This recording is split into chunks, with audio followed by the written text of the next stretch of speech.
Hey everybody, welcome back. Today we're going to look at a kind of an odd duck. This is the KBB Yellow Bowl Chinrester. This particular variety is a straight billiard, and what they did when they made this pipe was they took a rather long vulcanite stem and they gave it two 90-degree bends, creating that beautiful S-bend.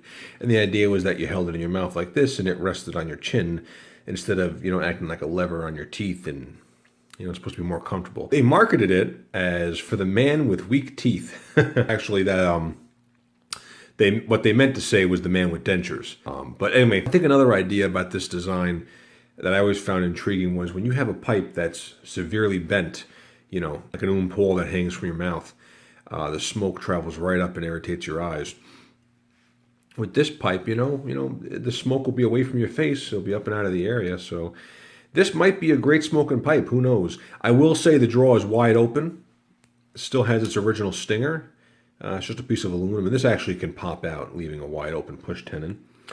The interesting things about this pipe are not that it's just an odd duck, but I was able to get it for a really good price. I think I got this pipe for $20 on eBay. It's actually in remarkable shape. You can still see some of the yellow cured coating, the honey coating they put inside the bowls.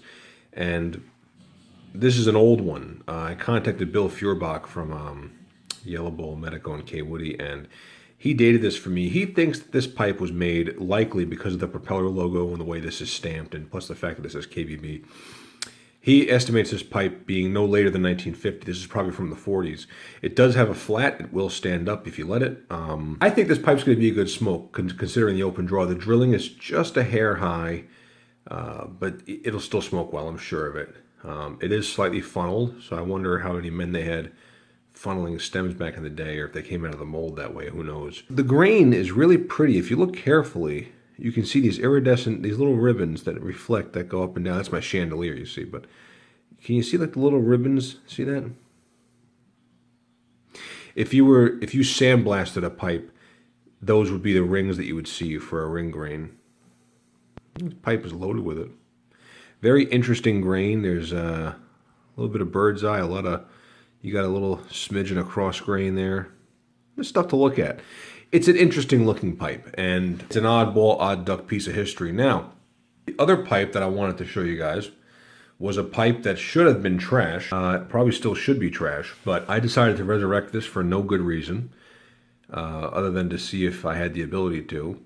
This is This is a Dunhill Bruyere. It is an oval shank Group 3 billiard from 1983. All the markings are still there, all crisp and all legible. The stem, I don't know if it's original or not. I have suspicions as to whether it's authentic or not. It certainly has a replacement tenon. I had to recut the button and do an awful lot of work on that stem. But this pipe, I got it on eBay from Lithuania. And here's some of the interesting stuff I wanted to show you. This pipe had been smoked so hard and so fast, not only did a crack develop, but an entire chunk of the pipe dislodged itself and went running for cover. This pipe came to me in three pieces. It was a little pie-shaped piece, a big hunk, and then the original bowl.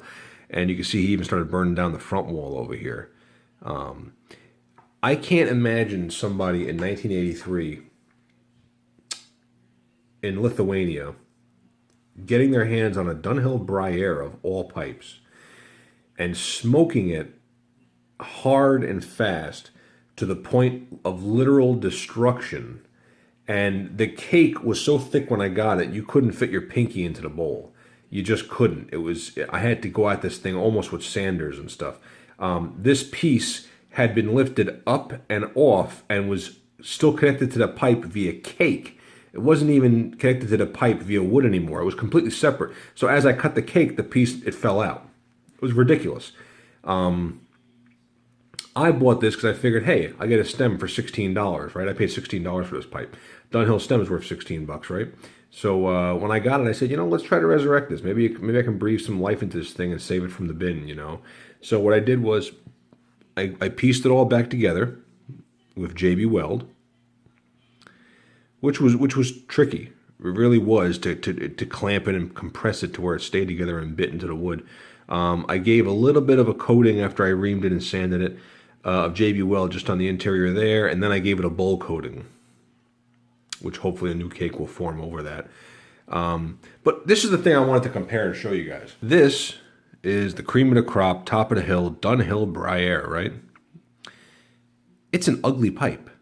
I mean, if this was laying in a basket somewhere, would you think to grab that and think that it's going to be your number one pipe? You know, would you think that that's a Dunhill just looking at it? I mean, there's nothing to look at on it. There's a smidgen of cross grain, in a terrible location. There's no doubt that this was not turned from plateau. This was cut from ebauchon, probably from the top of the briar where there's not a lot of definition. This is an ugly piece of wood. Look at there's like 5 pieces of bird's eye. The rest of it's just blank. There's nothing going on in this pipe. In contrast with your everyday working man's pipe, loaded with ring grain, loaded with interesting grain to look at. You know, look at that. Isn't that a gorgeous pipe? That's just a beautiful piece of pipe right there. And, you know, I just, you know, which one would you have picked? You know, forget the stems.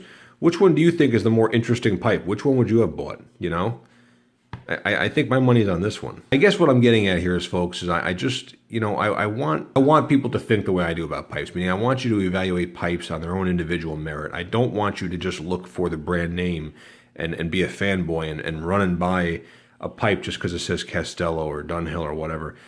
Look at the wood. You know, each pipe should be graded individually. They shouldn't be graded based on their brand name.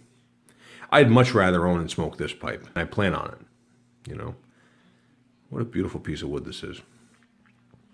I would bet $1 this pipe being a standard oval shank billiard, not too long, not too short, nothing special about it.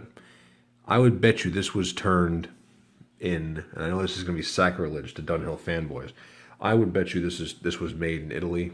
This might have been an Italian-made bowl. This might be a French-made bowl. This might have come from, well, I don't know. I just, you know, it's naivete to think that a large company would not buy some of the more regular shaped bowls from a company that is in the business of phrasing bowls, instead of trying to turn them themselves. I bet you could find any number of pipes with this, and I bet you if I had a micrometer and a couple other billiards, you could look at them. For comparison, here is its brother. This is a shell, which is interesting because if you look at the 2 pipes, there's definite differences between the 2. And I know that one's sandblasted, one's not, but there's a definite difference considering they're both Group 3s. There's differences in the tapers.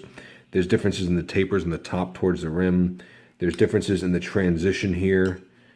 You know, and I know it could have just been the different guys sanding that day on the wheel, but there's definite differences in the size and the shanks, and I don't think the stems fit interchangeably. I don't think they do they? Yeah, see, they're not even close. So I don't know. I just I don't know. Whatever. I just wonder if I don't think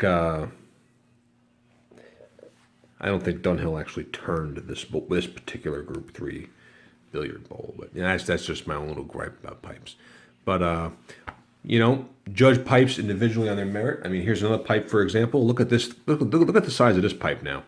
This is a Dunhill Group 3 Bruyere, right? So cream of the crop, top of the line pipe, hundreds and hundreds and hundreds of dollars. This is a Newt, which is an expensive pipe, you know, when it was made, but not as expensive as this, likely. And look at the grain on that one, huh? Look at that beauty. Straight grain all the way around. Look at that, huh? Not a fill anywhere. What a beautiful, beautiful freehand pipe. Gorgeous pipe. Look at the size between the 2. You know, and if you go on eBay, one of these, even in a smoked out condition, is gonna cost you more than this guy will. You know, go figure that. All right, that's enough. Judge pipes on their individual merit. Thanks for watching, guys. Have a great day.